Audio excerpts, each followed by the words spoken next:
Mame ma akwaba emfa umbra Ghana nsem TVGH so wofre me adwoa search ye hunai se wa ya ade ana wabu man yi oba first time ensem hunu ko na obedi ye amamu tantan na Dwomahama bebu ni first time na odi koye akotire fiemfie nwotwe aka nse wakohye sabi nyansa enti ye obedi ye obebu man yi Ghana for bi say obetumi abu na ye mu de ye yi ati studio ha de nim say Dwomahama onipa ye da paafo no o ye da paafo o ye ni dan Dwomahama ma ni 1000 years so mfanya president of Ghana ha o ntimi mu man e ma Ghana for ya akoma nto yem ye nya so mfaso nti oba ye afi ni fatwam ye nya mfaso bi ye mfiri ni so ye huna de pa bia na emom oman no no de ye kɔ nachi saa oman no no de ye kɔ nachi enti tikasi a asunda ye pa ade nchiche pa ba say ye bebie one day state one factory ye agenda 111 ye we say be nipa benya adwuma ye no oba o se nkokɔ nketenkete na me party executives na ani nansa nkokɔ no NDC fo na ede ma no oba kum ni nyina awe President Mahama ba ni first time waso akoye confirm yi ye nya ba kokura anko yifo sesu ya osehirifo no hokura se we de aban confirm ni bi na ye tutun enti ni bo no efo betobi kowe no sika be 300 million no nyina Ghana ye nya mu 1 cedi kura so mfaso Dwomahama no wasabe fo man sika foforo so de aton kokoma e de aman DC fo afedie agric minister say NDC fo na de nkokon ma no obakum kuko ni nyina awe wey any nipa man ko tetem na mu pushi tetem agenda no adwemboni na mu di pushi no abobbo mu amutiri so ya hu se mu mpe o man yie mu bottom ani mu afu na mo pe nti ya brado mo se mu nkoye wey na mu di akire Jem nwanwa kura ni se onipa ba akubi kura de emira bi wase ono de ko challenge Dwomahama se oni hu kwan so okotetem enne nipa na so o sa koka se Dwomahama ho hu kwan so okotetem. What is happening? Ti nipa na woto odwini Ghana ho na odwini na fu ho eno kura de eno nche because Dwomahama obatetem ekwa Ghana for de ne be fa so no onu obenu no ho animu guase obeji no abamro fu tantare we the whole Africa obi awa bompa as president Dwomahama the whole Africa obi awa bom as president Dwomahama na moti ho say ye push ni term agenda nya nipa o ma ko school akodru akiri na omo kekansem hunu enti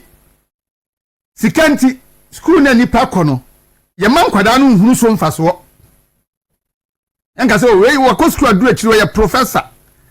enti wo kasemo a ya semo a abawom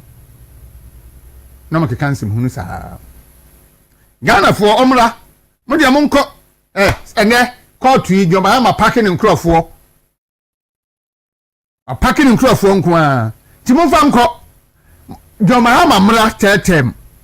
se enye tuo no de ba enye tuo na Dwomahama de baba tetem no aya batuo ne be kwa akoto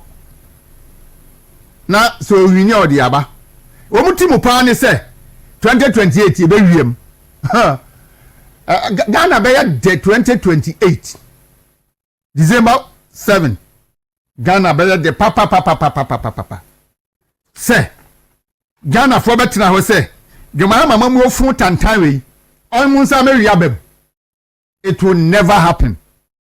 the see 2016 no e be see 2028 you so ye bema no eduru ha on tra so be wiabem oso ye bema o Ghana ha no edu 2028 on tra so be wiabem na nya na behu de besi wo mawe mu bia ntimi nua ba no Ghana for yenyimi jimi sa yebekwa akoto aba no na dwoma ha mo de ne ba tetem yebetu no ama ohunu se Ghana for yenso so nsemfon so enti eno nso ayade ba ko a ewo ho omo pre na sese he said you know dwoma ha maka se Supreme Court aye unanimous FC no say ye Supreme Court yi yentimi nka de aye gise dwoma ha na yebesa akobisa ne se dwoma ha me say Supreme Court yi na nakufu at the time now see a unanimous FC o time yi a den eko was 11 ana say den na ono nso aka akire yen enti tumi no oho o betumi dia koye mo de o beye na ya say ai emra no man kwan so contest third term ye be man kwan me contest because emra no man kwan say antena so by force third term say o twa 4 years ni wi a emra no man kwan say chinchina won say ntwa 4 years nka ho de e de wo mu no emra no ema no kwan say se ni 4 years we na ototo papa so no o twa wi a on antena so 4 years na ebom wo mo se o mo kokre say emra no be man kwan so on san contest bio enti Ghana fo na se yagimi a yenim nyansa yenyi ye constitution ni a yebesa akoto ababa ne so nsa metena so tetem enti ye nyina ye bom pa se twere mpo Nyankopon be ma ye nkwane ahoden na ebre no so na dwoma ha mom sa ade ne ba biewa Ghana fo akire se yenye nkwasiafo me nsaba metiti akire se wo matena se ehunu se party no se woni omo contest flag bearer when this mu no wo mu hunu obi ani mu oduru a obetumi afesi Dr. Baumia se problem no enti sa tete magino masa agenda no asa kofa betumu no enyina ne nie wo mu nye obi poti a ometumi di na be face Dr. Baumia enti omu sise John Mahama no ane yema nsa nko saa bio na oti akonya so de obetumi aye frakadam bi na chese wa wiem no watena so 2016 no oti akonya so Ghana for 2 no 2016 not yakonya so Ghana for 2 no Rollins mpa obeti NDC na ne gemara ma onyam chefa no wa anwini da se obe call for third term wa anwini enem no se no obi bi sase die ntina enkrofo yese gemara ma onko third term adiyen obi nka bibi ba ko nkire yen amam wo pa na ase die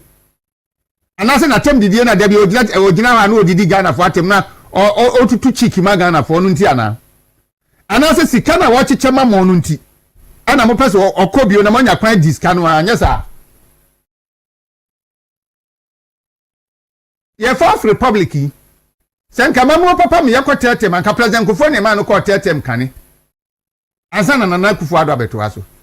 ezo mu mpo no abebu o man no iye ebe fa Ghana free amna mu edi ebesi kuku so mpo no obi anwe tete mo ho na nti se we yi a obafi ya free kuku so asade yakɔhwe amna donko mu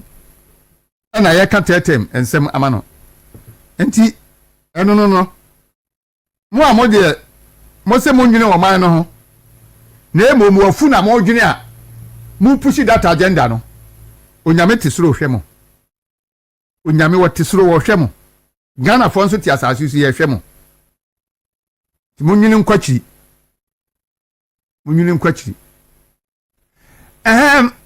enura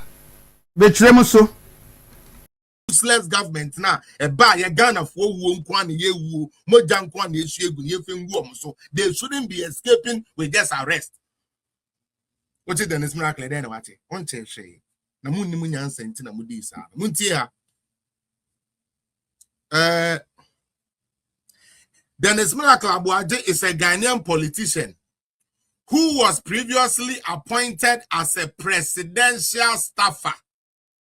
responsible for local government and decentralization with additional responsibility as the executive secretary for the interministerial coordinating and decentralization.